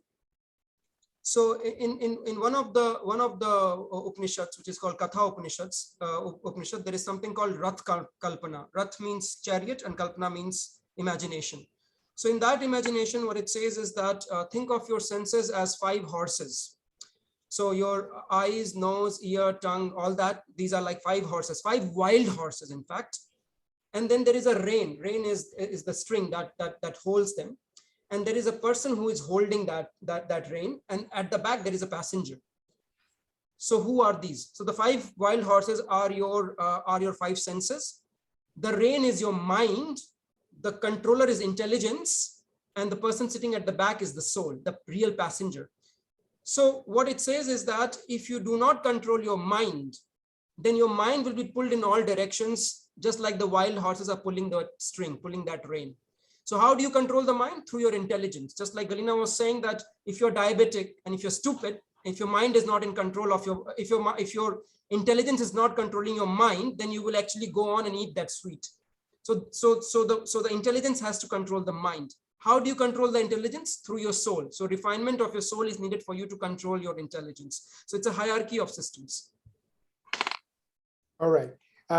We'll move to a question by Chintalji, who, if you would please turn on your video and ask the question directly to the authors, please.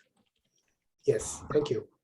Yeah, hello. So my question is, what do you mean by Nishkam Karma? And or how do you define it in form of an example? And is it that with your Nishkam Karma, you can change your destiny, or whatever you are destiny associated from your past lives, you have to bear it, or can your karma change it, or does Nishkam Karma play part in it?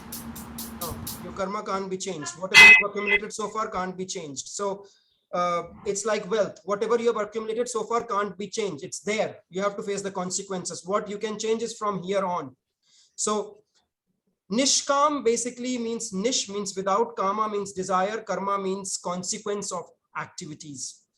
So Nishkam Karma means an activity that does not have a karma, that does not have a desire attached to it. Now, what is this desire? So as I was explaining, the consequence of any karma depends on 5 things. It depends on adhisthanam, which is your body, your platform. You cannot remove your body. It depends on karanam, which is basically your 5 working senses and 5 perception senses. You can't remove that either. It depends on your chestha. Chestha is endeavor. Chestha is not desire, it's endeavor. Okay. Then there is divine will. You can want a certain outcome of your kriya, but it may or may not happen depending on the divine will. You can't take away divine will. And then there is karta. What is karta? Karta is this false ego that Galina was talking about. This false belief that I am the doer. It's a bit like, you have a very expensive pen. Let's say I don't know names of expensive pen. Maybe somebody could tell. Monte Carlo, I don't know. Yeah. So some expensive pen, right? And it's in the hand of the author. So the author can write with that pen and keep writing volumes and volumes and volumes of literature. And one day the pen gets very egoistic and says, I am the one who is doing the writing. So I am very smart. I am very intelligent. So I can write on my own. So when you get into that misconception, that's when you start accumulating karma. Now, the problem here is that majority of us are in that misconception. How do you know that? What is false ego? False ego develops when the soul enters the material body. As soon as it enters, you get this assumption that I am this body and nothing beyond. And when you are in that assumption, you start attributing more and more to your own body. So just to make it simple, you start assuming yourself to be the doer. So the moment you start assuming yourself to be the doer, you will have a karma associated to that. So any kriya you do will have karma, kriya man karma, as I have explained so many times so far. So let's think of it this way. On day one, today is your first day at work. At that time, do you have sanchit? Do you have collected wealth? No, because you haven't worked a single day so far. So you only have kriya man karma. So the first day you work, or the first month you work, whatever salary you get that month, assuming you have spent nothing. So at that point, your wealth is equal to your salary. But obviously, we know we'll spend some of that, right? So some of that will get sucked out. That becomes your prarabdha, that becomes your destiny. No matter what you do, you will have some destiny, some consequences attached to it. Whatever you save out of this, whatever your salary minus your expenses, whatever is left, that becomes your wealth as of this month. Next month, you will keep on adding to it. Some you will add, some you will subtract, some you will add, some you will subtract. What is your goal in your life? Your goal in your life is to make sure that kriya man karma I'm talking about, that remains zero. You do your activities in such a way that it doesn't accumulate new karma. That is the only thing you can control. You can't control the past. Nobody can change your past. How do you do it? That was your practical question. It depends. It starts with self. Galina was talking about that happiness equation, attainment minus desire. You really can't control your attainment. You have no control over what you attain. That is not in your control. What you can control is your desire. But how to control desire? Is it so easy? No, it's not easy. What do? You start with yourself. So you start with a process where you start donating part of the fruit of the labor that you have accumulated by giving it to others. What do I mean by that? You start with charity. All of us do some work, we get some monetary benefit out of it, and you start with giving that away. Very easy to say, very difficult to do. Try giving 10% of your salary or 20% or whatever that is. It will be difficult. When you keep doing, slowly you keep increasing this. Slowly you keep increasing the amount you give to others. Why? Because now you're not doing it for your own selfish desire, but you're thinking of people, others around you. But before you do that, try to stabilize yourself first. It's a bit like traveling in the aeroplane. Before you try to help others, put the mask on yourself. So don't start helping others if you yourself are not stable. So start doing charity as soon as you can, because at that point you are dissociating some of the fruit, not the kriya yet, but some of the fruit that you got from your kriya with yourself. You're starting to give it to others. That's the beginning. Slowly, when you keep doing this, there will come a point when all your activities will be done in such a way that you are not putting yourself at the center of this, you are putting others at the center of this. That is what is meant by Nishkam Kriya. It's not easy. It's a process. It can take lifetime or many lives. It's not just referring to the money. It can be anything else. It can be time, it can be effort, it can be attention. But the whole idea is to develop this understanding that we are not the enjoyers of what we are doing, and slowly developing the real renunciation to what is happening, like slowly, one by one. And renunciation doesn't mean that you have to, one has to just abandon everything. No, abandoning everything is not going to work, because we still have to interact in this material world with the material energy. But the mindset and the kind of understanding of what all this is done for, and under what conditions, it has to be developed, and it can be developed slowly, gradually. Yeah. In fact, that is what Krishna categorically rejected, because Arjuna was saying, okay, I want to run away and live like an aesthetic. I want to run away from this battlefield. I don't want to kill anybody, because if I don't kill anybody, then the world will be peaceful. No, you can't run away from your duty. You have to perform your duty, but you have to perform your duty in a way which is in accordance with your swadharma. Swa means you and dharma means the right thing for you to do. So all of us have our duty, all of us have our swadharma. So you have to definitely perform your duty, but you have to perform your duty without this sense of entitlement, without this sense of I being the doer. Again, as I keep repeating so many times in this session, easy to say, intellectually you can get it, but implementing is hard. All right. Thank you. Kishorji, if you would please go ahead and ask a question. Hi, Rahul and Kalyana, excellent presentation. And I can relate with Rahul because I opened the Bhagavad Gita here in Singapore in 2005, first time in my life after 37 years. So one question always comes because I'm still studying. One question always comes with Sanchita, we start with 0 and the ultimate goal is to again go to 0. So always the question comes, why the beginning, why, how it begins, when you are 0, why you want to come into, how you come into this play and what happens, Yeah, so Galina is more qualified to answer that. You mean the question is that why does the jiva come to the material world if it's already because it's already 0, happy, bliss. It's curiosity and it's by chance. So I mean, of what I have read in the books of my Gurudev and other people, it's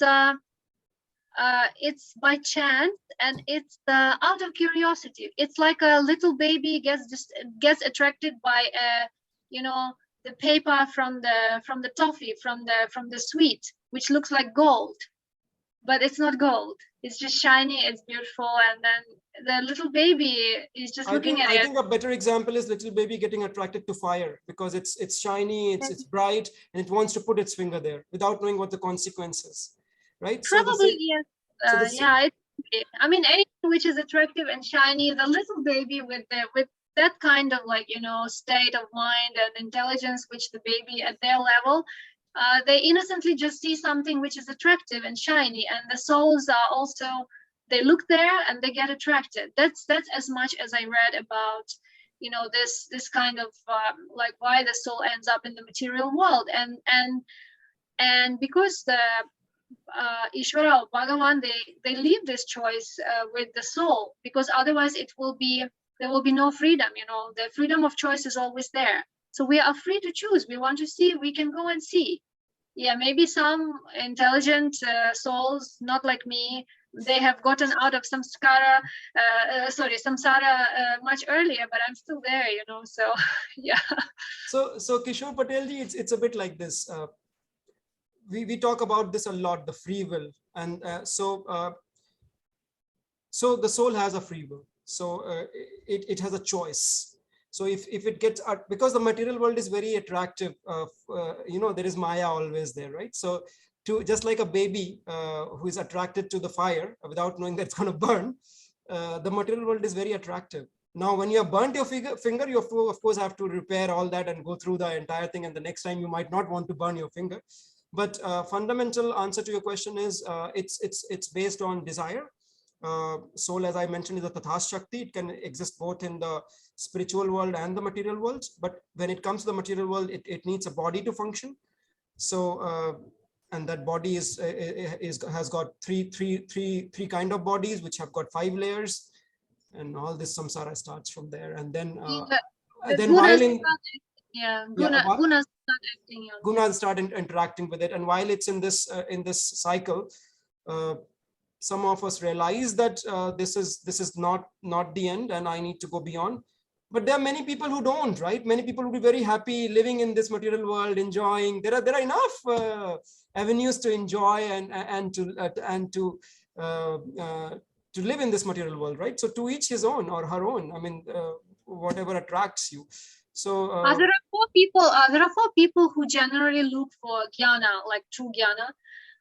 Those who are generally curious, they just want to know. those who are wise, they can understand that this is probably not something which I've always dreamt about, and why do I have to take birth and deaths and four miseries? Those people who are in distress, they're suffering. And they want, it's very common, people are praying to God for protection because they're suffering. And also those people who are looking for material, artha, they're asking for abundance material benefits. Material benefits, yeah. Okay, we have a question from Krishna Kumar ji, please. Thank you. Yeah, first of all, congratulations to both Rahul as well as Galina for undertaking this great journey of learning the Bhagavad Gita and spreading it out to other people. I'm also a humble student of the Bhagavad Gita for a long time. As also, and I'm sure many people here, and also making so many people here sit and talk about Bhagavad Gita rather than watch a movie. So that's fantastic. Thank you so much for the satsanga. Okay, my question is, since the topic here today is that what is the relevance of Bhagavad Gita today, right? So in the past 2 years, we've been hit by this COVID, right? I believe the world has lost maybe 10 or 20 trillion dollars. So if from a Bhagavad Gita's perspective, what would be a response to the COVID? But from Bhagavad Gita's point of view, what would be the response to COVID? COVID. Yes. Very simple. See, what is happening is that the world today still operates in silos, right? They operate, okay, this is USA, this is Singapore, this is India, I have my own policy, I'm only looking after my people. And if anything, COVID has taught you that the world is more connected, right? So just because you're trying to solve for this COVID situation within your borders of your country doesn't mean that you are immune to it. The world is very connected. The humanity is operating at a single entity level. So one thing that I strongly believe that that COVID has taught us is that we need to act as one human race. We need to act as one entity rather than acting in silos if we at all want to win over this illness. Otherwise, we can continue this indefinitely, right? I mean, it's a cat and mouse game. I mean, each country is trying to catch over, then some new variant comes somewhere. So it is responsibility of those countries which are more developed, which have more resources to provide vaccine, to provide ways to other countries which may not have those resources to fight. The other thing also, Krishna Kumarji, I think is that still there is so much of ego involved in countries, right? Just because a vaccine is made in my country, I only recognize mine and I don't recognize yours. Sorry, the virus doesn't differentiate. Whether you have Moderna or you have Sinovac, the virus doesn't care. You need to have one of those. So just saying, okay, because I'm from China, I only recognize Chinese, or because I'm from America, I only recognize America. Because I'm from Europe, I will recognize AstraZeneca, but not the variant which was made in India. That is nonsense. So I think people need to understand that this is a war of humanity against the very existence of humanity. So we need to again go back to the Bhagavad Gita, which talks about establishing the dharma, establishing what that will prevent the thing from disintegrating. If we don't still get that message, then I'm not sure what will drive that message. Thank you.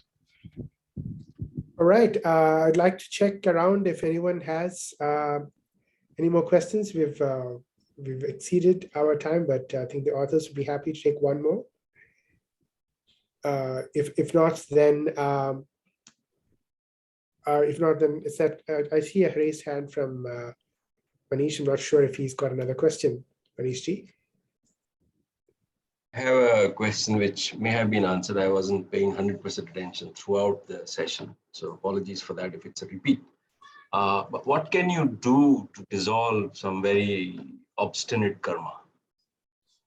If in a certain aspect of your life, whatever it is, could be health, could be work, could be friendships, family,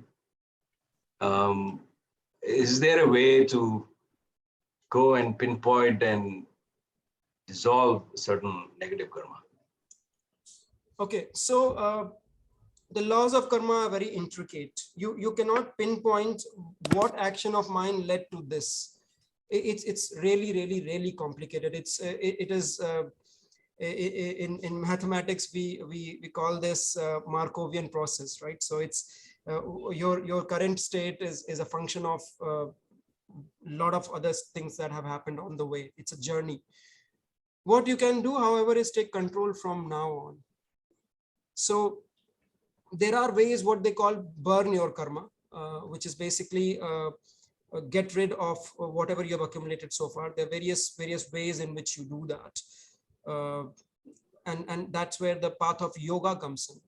So to answer that question, I'll have to explain what yoga is. So yoga comes from the Sanskrit word yog, which means to connect. The question is, connect what to what? So connecting the Atman to the Brahman, connecting the Atma to Paramatma, that is what yoga is. That is how you, why do you need to burn karma? Why do you need to bring that karma score to zero? Because you need to ultimately get out of this cycle of samsara. At least that is what the Bhagavad Gita says. So how do you do that?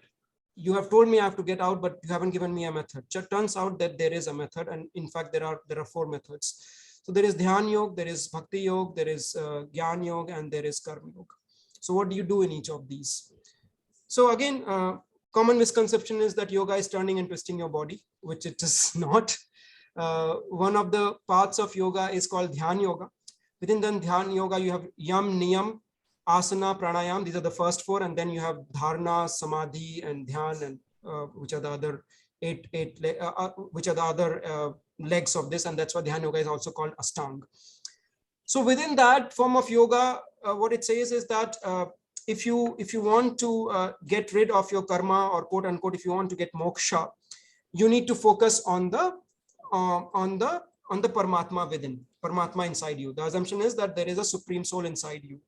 So this Dhyan yogi is actually looking inside. So you can think of this person as a biology student, or as a biologist looking inside.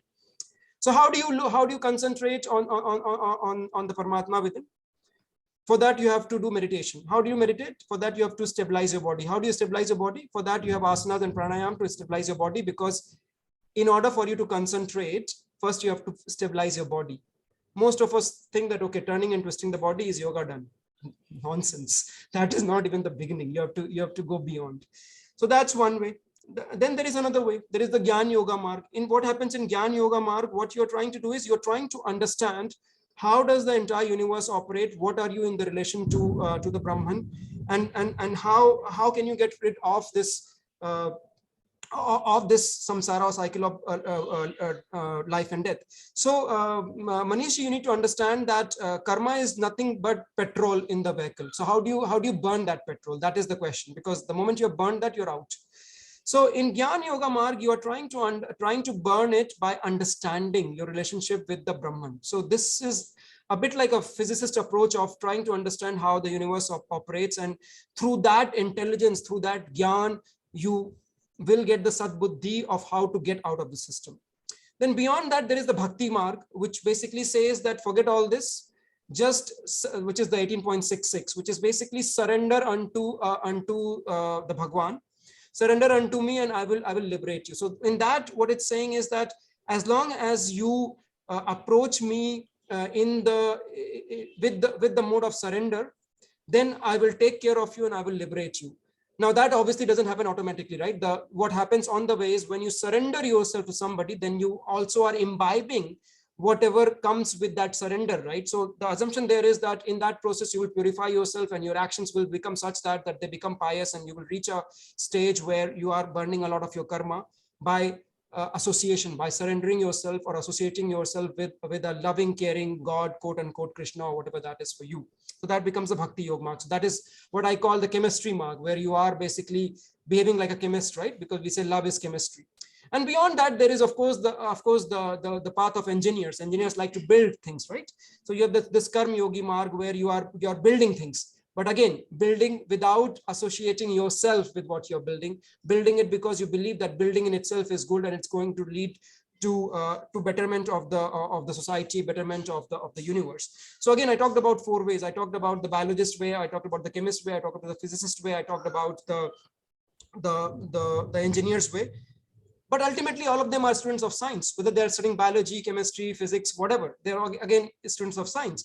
So whichever of these you pursue, and whichever of this you pursue with sincerity, and that depends on what appeals to you, you will ultimately get the Nobel Prize. So what is the Nobel Prize for the Jiva? The Nobel Prize for the Jiva or for the Atman is moksha. So you have to follow whichever path resonates with you. And on the way, your karma will diminish. It will reach to that zero state.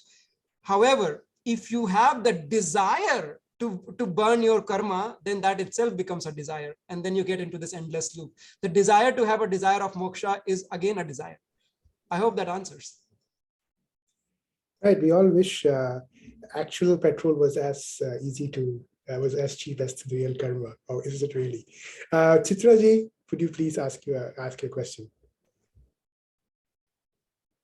Yeah, thank you so much, both of you. It was very good listening to you. You can hear me now? Yeah, we can hear you. Yes. No, my question is basically, what is the soul about? What is the soul we always talk about? And we, like people chant the Gita, they're so religious, but it's just trying to elevate their soul, but they're so mean and nasty to people around.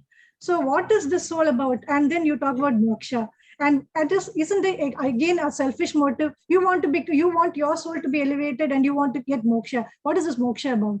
You don't even know what there is a God. Is there a God? If a God comes and stands in front of me, can I recognize him? No. I can only recognize people whom I know.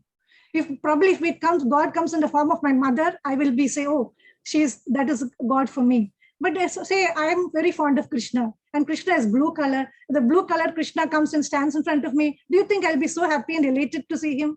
Because it's a strange thing, a blue colored person coming and standing in front of you.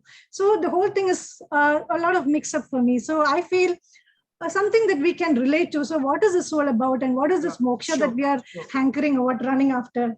What are we trying to do when we are not even nice to people around us? So what do we gain by all this? Yeah, so those people who are not nice to others, they will not get moksha. Let me tell you that categorically. So there are various ways. So there is something called Hinayana and Mahayana. So Hin means small, Maha means big, Yana means vehicle. So when you have this selfish desire of just getting moksha for yourself, then that's called Hinayana, because you are only concerned about yourself. And then there is Mahayana, which is basically the bigger vehicle that I am going to get liberated, but I'm also going to enlighten others around me. So there is no wrong or right. It depends on your propensity. Some people like to, it's like extrovert or introvert. There is no wrong that extrovert is better than introvert. So some people have that journey which they confine to themselves. If you ask them, they will tell you, but they're not going and preaching to you. Others might be the ones who are going and preaching. An example. So in Buddhism, you have something called Buddha. Buddha means somebody who's enlightened, but you also have Bodhisattva, somebody who is in that process of enlightenment. So there are people who are qualified to be Buddha, who can get enlightened, but they still choose to remain in the material world to help others transcendent. So an example of that in Singaporean context would be Guanyin. Guanyin is a Buddhist goddess who is Bodhisattva. She's not a Buddha, but she chose to be a Bodhisattva to help others in their journey. So again, it's a choice that the soul has. Now, again, coming back to your question, what is a soul? So soul is basically the energy or the source of consciousness within your body. So again, I'm going to only speak about what I know from Bhagavad Gita, right? So according to Bhagavad Gita, soul is what gives consciousness to your body. Now, what is soul itself has three properties. It's Sat, Chit, Anand. Sat means eternal. That means it never gets destroyed. Chit means super conscious. And Ananda is not happiness, but bliss. So soul fundamentally in its purity is eternal. It's super conscious. It's blissful. So what does eternal mean? Eternal means it never dies. It never perishes. It is always there. Chit means super conscious. What's the difference between conscious and super conscious? You're conscious of yourself. You know about your body right now in your body. You know what is aching, what is scratching, what is good, what is not good in your body. You might be a mother. Do you know everything about your child? Do you know how your child is feeling? You may know something, but you may not know everything. So a super conscious soul knows about everything else. It knows about others exactly the way it knows about itself, because there is no other in that sense. You reach that stage of Satchit Anand when you understand that there is no other and the whole system is interconnected. That is what is called as the Atman connecting with the Brahman. So that is the property of soul. So again, your question was that there are some people who are very rich, very religious and all, and yet they are not nice to other people. Here you are confusing religiosity with spirituality. Religion and spirituality are two different things. You could be very religious, getting up in the morning and following the rituals to the dot, but still you might not be spiritual because the soul within you or the consciousness within you is not awakened, and you can actually be tyrant. There are a lot of people who will, a lot of wars have been fought on religion, right? Why do we forget that? So you could be religious but not spiritual. Does that answer? Just maybe to add a little bit to this, what is a soul? It's a very good question. Soul is I. When we look at ourselves, when I was 5 years old, I was looking in the mirror and I saw a small little girl. 5 years later, I saw myself as a teenager to be a different girl, but it's still the same me. Now I look at myself and I see myself totally different person, totally, like not totally different. The features are still the same, but it's a totally different body, but it's still me. If anybody tells me it's somebody else, then it's actually something wrong they're saying. It's all me. And 10 years later, God bless, there will be a totally different body, but it's still me. So I am a soul. Also, one of the natural, apart from being Satchidananda, the natural propensity of the soul is to have desires and to do seva. We always do seva to someone. Either it's a mother to a child, or a wife to a husband, or a husband to his son, or employee to the employer, as in terms of like a working relationship. We always do something to someone else. So this seva is very important. And the quality of the seva is also very important. What kind of seva we are doing. I'm from the Bhakti Marg. To me, it was very important to understand who I was before I do anything else in my life. I don't know how I have come to this conclusion. I can't tell you. It's my inner process through inner inquiry.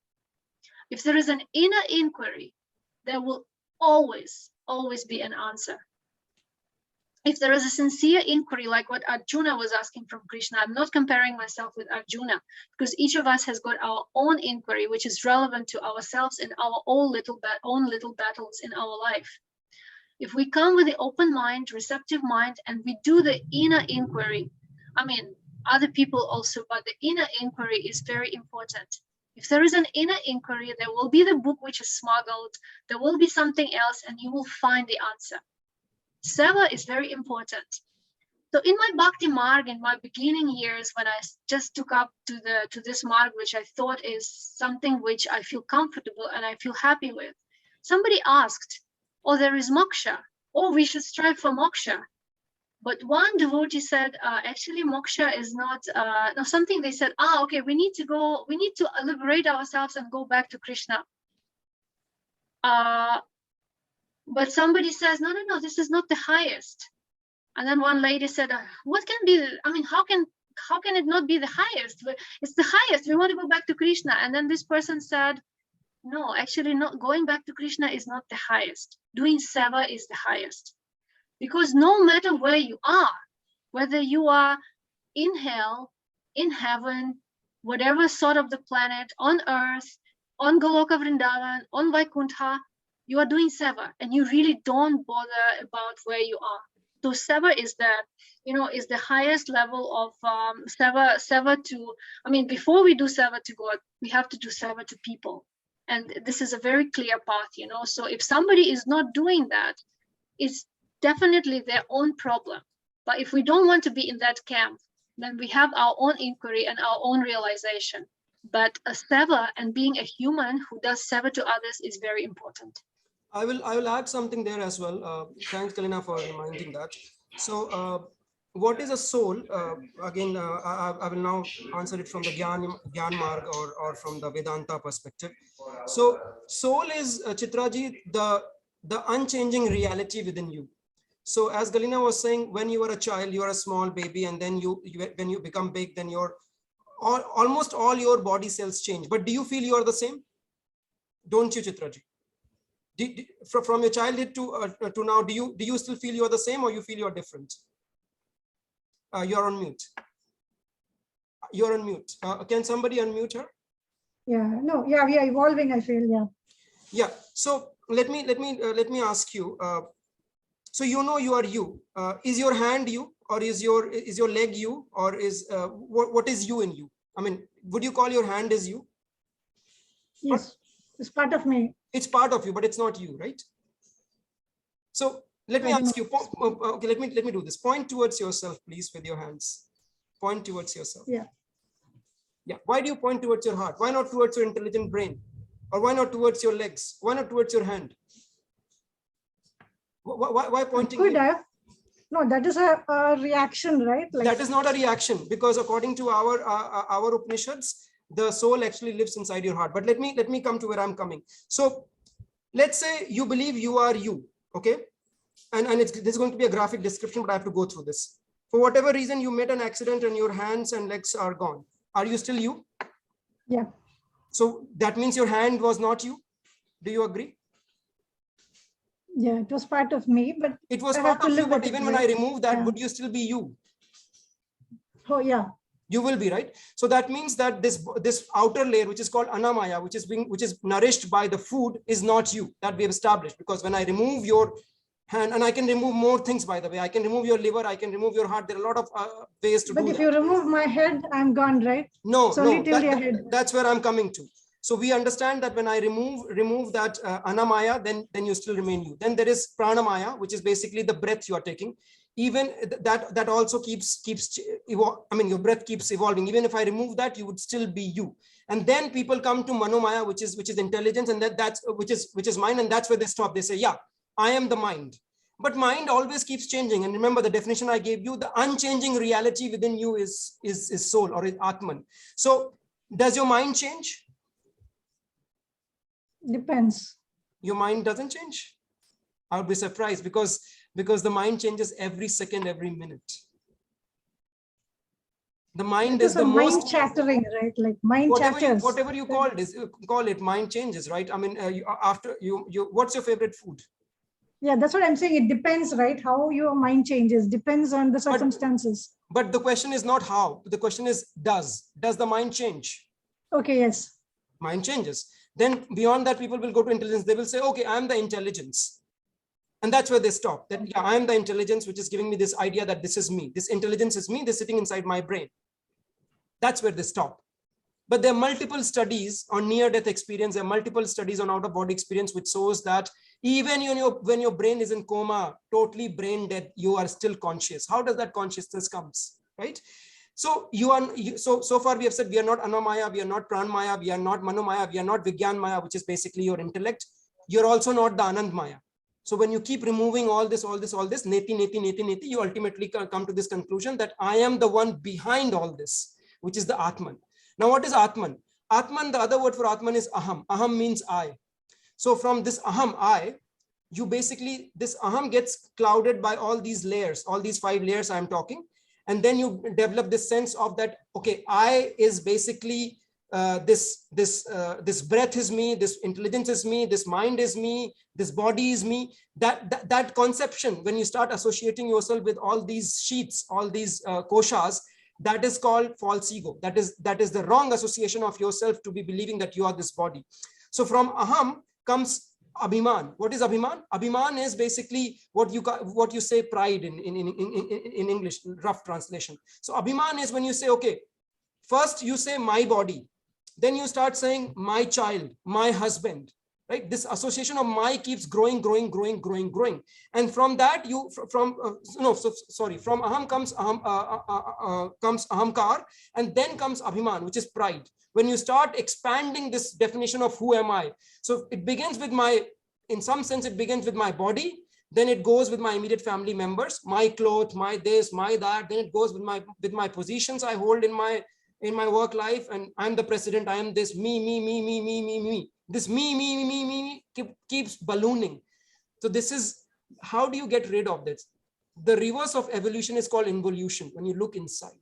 So that process of removing and seeing who you really are, that is when you ultimately get to know what soul is. It's a process. In 10 minutes, this is the best I can explain you, but you have to realize that even if I explain you to the best of my abilities, you still have to realize it on your own. And as I said, one lifetime may not be enough to realize who am I, who is the Atman. Because the moment you have realized who are the Atman, who is me, who is the Atman, you have also realized who is the Brahman. And that basically is already moksha. Thank you, Rahul. And thanks for keeping us this engaged discussion for close to 2 hours. Who knew that's possible on the topic of Bhagavad Gita? There are probably a couple of questions more that we would have loved to answer, but we're already at the top of 2 hours.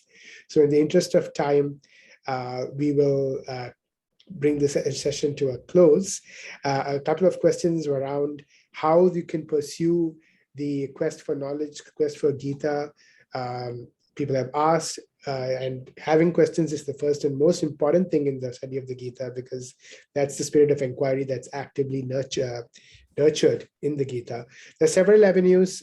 You feel free to contact the authors. The authors, they could put their email, their preferred contact addresses in the chat window for anyone to get in touch.